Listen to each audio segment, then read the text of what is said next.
89.5 Subic Bay Radio. Yes, you heard it right. Welcome to the Morning Brew, second hour of this radio show. It's now 11:33 in the morning. Welcome, welcome, welcome. Hey, rainy Tuesday, huh? It's so rainy. This early morning pa lang, madaling araw pa lang, dineclare na the administration leave for the entire SBMA. The government agency only, ha? May mga nagtatanong kasi and hindi po kasama yung mga private companies, the factories here inside the Subic Bay Freeport, manufacturing firms, the hotels, the companies inside the Subic Bay Freeport, not included. Discretion is depends on your managers. It rests in their hands, the discretion whether may pasok kayo o wala. Hindi po yung SBMA government agency ang may hawak niyan. Yung mga managers ninyo, okay? The public service advisory of the SBMA is just for the SBMA agency itself. Yung mga kapatid natin sa Subic Bay Metropolitan Authority, SBMA employees. Ayan. May misconception kasi madalas diyan, no? Akala ng iba pag sinabing SBMA employees kasama sila. Ayan. Ang SBMA kasi yan yung governing agency, governing body of the Subic Bay Freeport. So parang LGU, yung LGU ng Olongapo City for example, 'di ba? Ayan. So yung mga government employees nila, ayan, the local government unit employees, 'yon. Ganun din naman yung SBMA employees. Ayan, okay? Iba po yung employee ka ng kung ano man yung company mo. Let's say for example, ano ba yung mga companies here? We have NIDEC. Ayan, NIDEC employees. Pag sinabing SBMA employees, iba 'yon. Sa SBMA agency 'yon.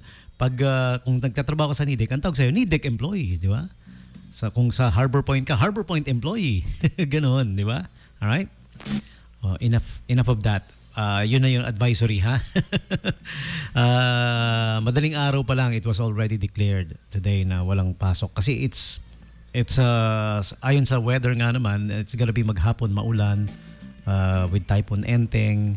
Pero itong tag-ulan natin, yung pag-ulan natin dito sa area natin, it's brought about by the southwest monsoon, not by Typhoon Enteng. Okay? So by the way, again, welcome to the Brew, and it's time for me to give you today's holidays and observances and the famous birthday segment. Time check brought to you by Royal Duty Free, 11:35 in the morning. Check out the crazy sale. It's ongoing until September 15. Shop and win with Royal Duty Free's Tap to Win raffle promo. Yan yung title ng promo, ha. Tap to Win raffle promo from August 23 to September 15.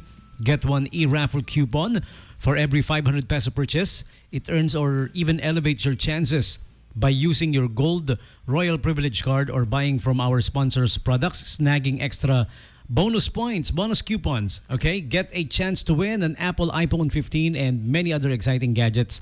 Shop now and visit us today. Royal Duty Free Store 1 and Store 2, okay? You may also visit their social media pages, the official website, of course, www.royalsubic.com, where the catalog is always posted, and 2523-258 for inquiries, okay? Tap to Win raffle promo, 2523-258 for more inquiries. All right? And also, right about now, the holidays and observances and famous birthday segment brought to you by Wawas Jr. Subic Bay Freeport Branch, stall number 18, one-stop shop building. All right, just beside the Remy Field and Subic Gym. Okay? For deliveries, pwedeng magpa-deliver kung tinatamad ka duman, no?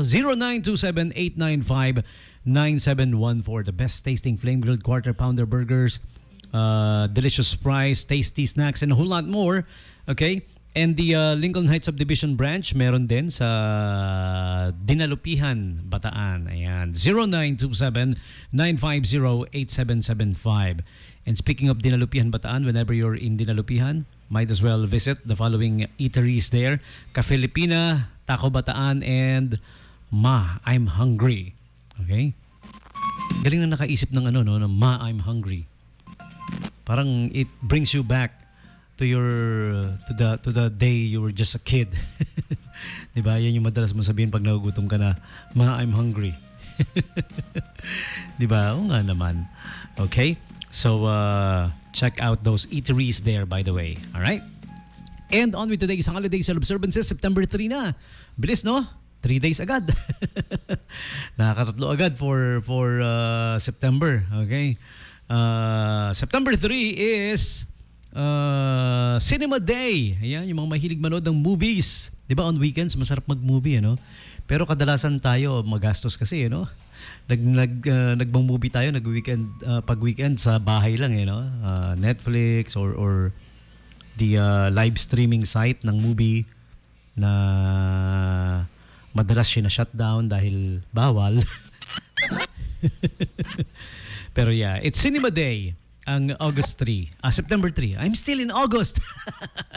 Lutang pa rin. September na. Tommy G, wake up. September na, ha?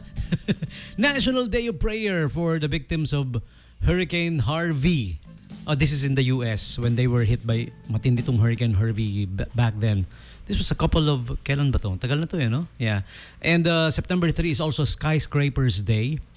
There are people who are a big fan of skyscrapers, who appreciates skyscraper, how it's made. Mahirap gawin yan, Tsaka, it's an engineering marvel, di ba? September 3 is also Telephone Tuesday, every Tuesday after Labor Day. Because in the US, September is their Labor Day. And Labor Day sa kanila Up to now, dahil we're ahead by 12 hours. I think September 2, yung Labor Day nila. So, ayan, okay. And, or September 1, I don't know. September 1, I think. Yes. Tapos yung Telephone Tuesday is the first Tuesday following the Labor Day, kung anong day man yung Labor Day. Okay? Ganun yun sa amin sa States. Ganun siya. So just a few holidays and observances for you for September 3. And now, for all of you September 3 birthday celebrants, this one's for you. Happy birthday to you, happy birthday. Happy birthday to you, Grace Poe, Senator Grace Poe, also the daughter of the king of Philippine movies, FPJ, Fernando Poe Jr. She was born September 3, 1968. Filipina actress and singer Kailin Alcantara, September 3, 2002. In one of the editions of the Mardi Gras here in Olongapo City, I had the privilege and honor of being the host or MC. It was at SM City Olongapo downtown, wherein ang performer nila is si Miss Kailin Alcantara, and I had the privilege of being her MC. It was before COVID strikes. I think 2019, the Mardi Gras 2019, and she was born September 3, 2002. All right, Benigno Aquino Sr., Ninoy. Alright, yung son niya na naging presidente natin is Noynoy, di ba? Okay? He was the Speaker of the National Assembly of the Second Philippine Republic from 1943 to 44. And he was born September 3, 1894 in Concepcion, Tarlac. Alright? He was he passed away not back in 19... Oh, I'm sorry. The father of Ninoy pa pala ito. Ayan. Okay. Kaya pala the third nga pala si Oh, stupid me. The father of Ninoy. Ayan. Si Benigno Aquino Sr. Kaya si Ninoy, Benigno Aquino Jr. din, the second. Ayan. Okay? So si Noynoy naman, the third. Okay? So there you have it. Benigno Simeon Igno, as they call him. Yung anak naman, Ninoy. And then, yung apo, Noynoy. Ayan. Oh, alam niyo na. Now you know. Yeah, I correct myself. Next up, we have Carlo Aquino, another Aquino, pero this time, actor, comedian, and TV presenter, TV host. He was born September 3, 1985. Okay? And he was also known for being the lead singer of the band Collide with a K. And formerly on JCS. It's a TV show. Am I right? With John Prats and Stefano Mori. Okay? And next up we have Jack Dylan Grazer. You probably remember him as Eddie Casbrack in the 2017 horror film It. That really, really scary Stephen King created clown. Clowns can be scary. Can be really, really scary. All right. Charlie Sheen, September 3, 1965. And recording artist, rapper, singer Red Foo. Okay. He's He's part of the electro house band LMFAO with his nephew Sky Blue, right? And known for their songs like Party Rock Anthem. Pero the song Juicy Wiggle was just by him. Isa sa mga naging hit niya, all right? Which became a soundtrack for the Chipmunks movie, all right? And movie actor Garrett Hedlund, all right? He's Sam Flynn on Tron Legacy, all right? And he also appeared in Troy.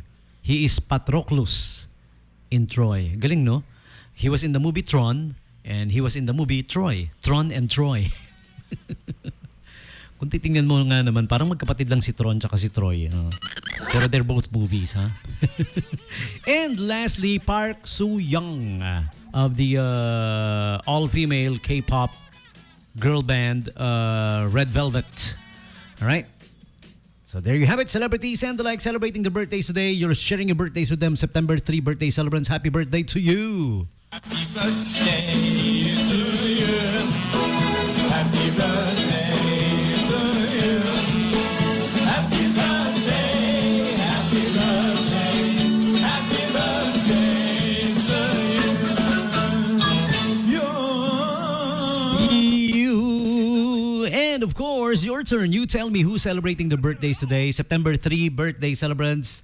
Text me up, call me up. 0910-6909-501. Alright? Yan, yung ating official text digits for this radio program. And I got a couple more people to greet after ng celebrities. Ito pa, celebrities din in my heart because they're my friends and relatives. Alright? My schoolmate, batchmate, Ber Agapay. Hi, schoolmate, paring Ber. Happy birthday sa'yo, ha, Mr. Ber Agapay. Okay? Kung may party, let me know. I don't know if you're still here in the nag-abroad kasi itong mamang to di ba? Yan. Okay, and ang gwapong-gwapo at machong-machong si Kuya Benjamin Casley De Leon. Yan, idol, napaka-talented na mama to. Guitarist din. All right. I don't know which band you're with right now, but yeah, happy birthday to you. Okay? Kuya Benjamin Casley De Leon. All right. Love the transformation you did. I envy that. Inggit ako. I wish I could do that too. Okay? Kasi talagang ang fit niya na ngayon no. Tapos yung muscles niya ngayon talagang bulging no. Para bang pag nakita mo parang babatiin mo, pare. Pakis pare. I love you pare. Yung mga ganun ba? And lastly, my dear sister, ayan, Lil Tommy's Tita Jane, as he calls her, right? Si Ate Mary Jane, ate, no? Happy birthday to you, Jane, right? The 4Gs love you, you know that. Okay, have a good one, and yeah, always be happy, especially today. It's your happy birthday, okay? Lahat po kayo invited na nakikinig ngayon na umattend sa kanyang birthday party. Gaganapin sa province of Camarines del Sur. Or Camarines del Norte. Ewan ko alin doon. Punta kayo, ha? Happy birthday. So everybody celebrating the birthdays today, happy birthday to you. Here's a song coming from one of today's birthday celebrants, Red Foo, with the song Juicy Wiggle, 895 Subic Bay Radio.